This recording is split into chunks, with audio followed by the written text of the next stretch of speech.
اعوذ باللہ من الشیطان الرجیم بسم اللہ الرحمن الرحیم ان الدین عند اللہ الاسلام صدق اللہ العلی العظیم۔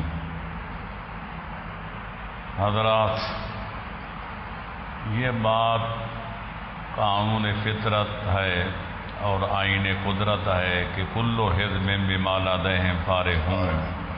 ہر بندہ اپنی چیز پہ مطمئن نظر آتا ہے، ہر بندہ اپنے آپ کو حق بجانب سمجھتا ہے۔ ہر اہل مذہب اور اہل دین اپنے مذہب کی صداقت، اپنے دین کی سچائی کا ڈھورا پیٹ رہا ہے اور باقی تمام ادیان کو باطل سمجھتا ہے۔ لیکن دیکھنا تو یہ ہے کہ یہ تو ٹھیک ہے کہ عقل خود نازد و مجنون بجنون کل حزب بما لدیہم فارغون۔ اتنے سارے دینوں میں اور مذہبوں میں یہودیت ہے، نصرانیت ہے، مجوسیت ہے، ہندوازم ہے، سکھزم ہے، اسلام ہے، تو ان میں سے سچا دین کون سا ہے اور برحق دین کون سا ہے؟ تو دیکھنا یہ کچھ لوگ کہتے ہیں جو سارے مذاہب کے سربراہ اکٹھے کیے جائیں، مناظرہ کرایا جائے، جس کے میدان میں جو جیت جائے وہ کام وہ مذہب صحیح سمجھا جائے گا، جس کے ماننے والے ہار جائیں وہ باطل سمجھا جائے گا۔ میں کہتا ہوں یہ بیکار لوگوں کو شغل ہے کہ کچھ لوگ بٹیرے لڑاتے ہیں، کچھ مرغے لڑاتے ہیں، کچھ اور چیزیں لڑا کے تماشا دیکھتے ہیں، کوئی مولویوں ذاکروں کو آپس میں لڑا کے مولویوں کے مناظرے کرا کے تماشا دیکھتے ہیں۔ اس طرح حق و حقیقت کو تلاش نہیں کیا جا سکتا۔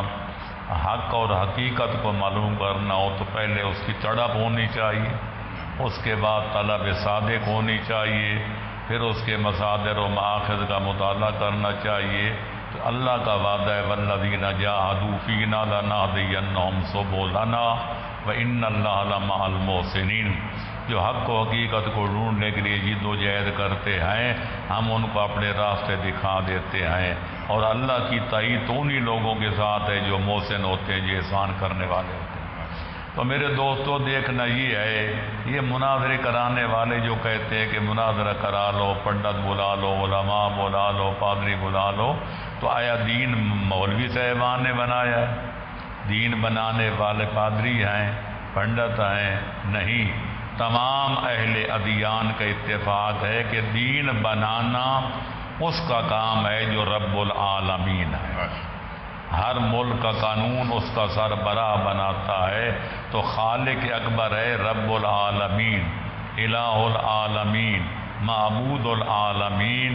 تو لہذا سب اہل ادیان مانتے ہیں کہ دین بنانا خالق کائنات کا کام ہے۔ جو دین بنا لے اس کے نبی اور رسولوں کا کام اس کو بندوں تک من و ان پہنچانا ہے، اور جب وہ دنیا سے تشریف لے جائیں جو ان کی مسند کے وارث ہوں ان کا کام دین پھیلانا ہے، اور مشکل وقت آنے پر سب کچھ قربان کر کے دین بچانا ہے۔ اور علماء کرام کی یہی فریضہ، العلماء ورثۃ الانبیاء، علماء کو جن کو علماء انبیاء کا وارث کہا جاتا ہے، وہ یہی ہے کہ لوگوں کو دین کی اصل حقیقت سے روشناس کریں، مصلحتوں کو آڑے نہ آنے دیں، ذاتی مفادات کو ملک کو ملت کے مفاد پہ مقدم نہ سمجھیں، بلکہ وہی بات کہیں جو خالق اکبر کو پسند ہے۔ اظہار حق کریں، کلمہ حق بلند کریں، لا یخافون فی اللہ لومۃ لائم۔ تو اس بنا پر اگر یہ تسلیم کر لیا جائے کہ دین بنانا خدا کا حق ہے، تو خداوند عالم نے واضح لفظوں میں آخری الہامی اور ربانی کے کتاب میں اعلان کر دیا کہ ان الدین عند اللہ الاسلام، کہ میری نگاہ قدرت میں جو حقیقی دین ہے، جو قابل قبول دین ہے، جو نجات دارین کا ضامن ہے دین ہے، جو فلاح کونین کا کفیل دین ہے، جو جنت دلوانے کا اور جہنم سے بچانے کا دعوے دار ہے، وہ صرف اسلام ہے۔ لیکن اللہ نے مزید تاکید کے لیے ایک اور جگہ فرمایا وَمَن يَبْتَغِ غَيْرَ الْإِسْلَامِ دِينًا فلن يقبل منه وهو في الآخرة من الخاسرین۔ جو اللہ کے اس دین کو، اسلام کو چھوڑ کر کسی بھی اور دین کو اختیار کرے گا، اس کا دین ہرگز قبول نہیں ہوگا، اور جزا و سزا والے دن اس کو نقصان اٹھانا پڑے گا، زیاں اٹھانا پڑے گا۔ لہذا ان حقائق کی روشنی میں ہم یہ ببانگ دوحل اعلان کر سکتے ہیں کہ تمام ادیان عالم میں سے جو خالق اکبر کا بنایا ہوا دین ہے، جو قابل قبول اور پسندیدہ دین ہے، نجات دارین کا ضامن اور کفیل دین ہے، وہ صرف دین اسلام ہے۔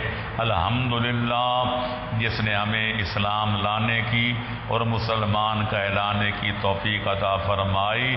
اللہ نے ہمارا نام، اجتماعی نام جو رکھا ہے وہ یہ ہے، هو سماکم المسلمین، اس نے ہمارا نام مسلمان رکھا ہے۔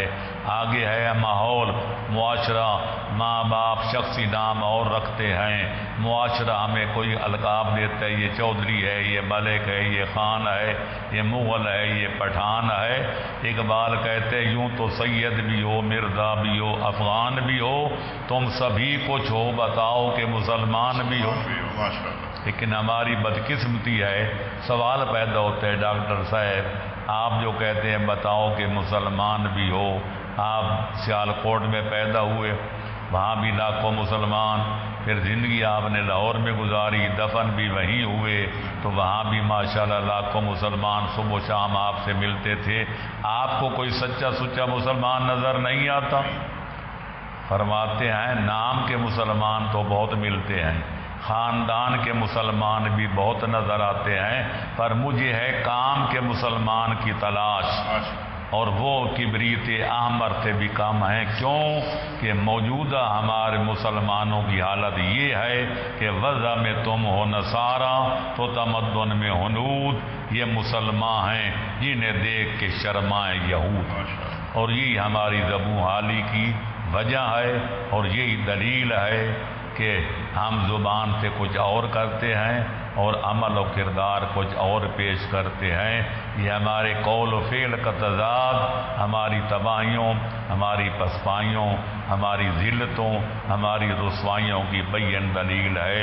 جس دن ہمارا قول و فعل ایک ہو جائے گا انشاءاللہ اسلام ترقی بھی کرے گا اور ہم صحیح معنوں میں مسلمان بھی بن جائیں گے۔